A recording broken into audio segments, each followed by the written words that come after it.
국민의 공분을 불러일으킨 신당역 영무원 살인 사건, 오늘로 꼭 2주가 됐습니다. 직장 동료였던 남성의 집요한 스토킹 범죄로 드러났죠. 급증하고 있는 스토킹 범죄, 피해자 보호와 재발 방지를 위해 제도 개선이 시급하다는 지적이 나오고 있습니다. 김정아 기자가 짚어봤습니다. 신당역 여자 화장실 앞. 지난 14일 영무원 A씨가 직장 동료 전모 씨에게 살해당한 장소입니다. 수많은 메시지와 국화가 놓여 있습니다. 여자 화장실에서조차 여성은 안전할 수 없다. 여성이 행복한 서울이라는 문구엔 거짓말이라는 포스트잇이 붙었습니다. 끈질긴 스토킹 끝에 벌어진 신당역 살인 사건.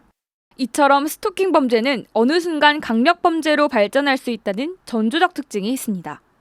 하지만 피해자 보호법조차 없는 것이 현실입니다. 현재 국회엔 정춘숙 의원이 대표 발의한 스토킹 피해자 보호 및 지원에 관한 법률안과 정부가 제출한 스토킹 방지 및 피해자 보호 등에 관한 법률안 2건이 계류 중입니다. 두 법안은 모두 지난 4월 국회에 발의 및 제출됐지만 신당역 사건 발생 이후인 지난 16일에야 여가위 전체 회의에 상정됐습니다. 그렇다면 현재 시행 중인 스토킹 처벌법으론 범죄를 막을 순 없는 걸까?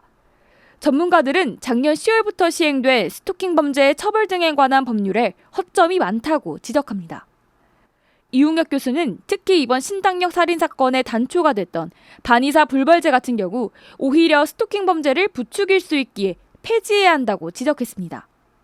합의를 빌미로 해서 지속적 괴롭힘이 연장될 수가 있기 때문에 소위 피해자의 의사를 고려하기보다는 이 경찰 검찰의 그 적극적인 판단에 의해서 반드시 체포하고 반드시 기소를 하는 이러한 이제 형사 정책의 그 전환이 필요합니다. 이뿐만이 아닙니다. 긴급 조치의 경우 위반했다고 해도 과태료에 불과하기에 범죄 억제력이 상당히 부족한 측면이 있습니다. 잠정 조치의 경우 현장의 판단보단 법원 내 판단이 우선시되기 때문에 시간이 오래 걸린다는 한계가 있습니다. 또 현행법상 잠정 조치를 취할 수 있는 기간도 매우 짧아 재발의 위험성이 높습니다. 금지를 하는 그 기간 자체가 2번 연장을 한다고 해도 2개월 또는 몇 개월에 불과하기 때문에 그 기간이 끝나고 나서는 또다시 그러한 그 스토킹 행위를 할 수 있기 때문에 금지 기간의 대폭적인 확대도 필요하다고 보입니다. 소잃고 외양간 고치는 식에 대한은 피해자를 보호할 수 없습니다. 가해자 피해자를 즉각 분리하는 형사법 제도의 변화가 필요합니다.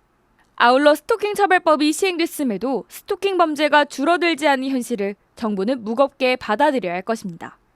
CPBC 김정아입니다.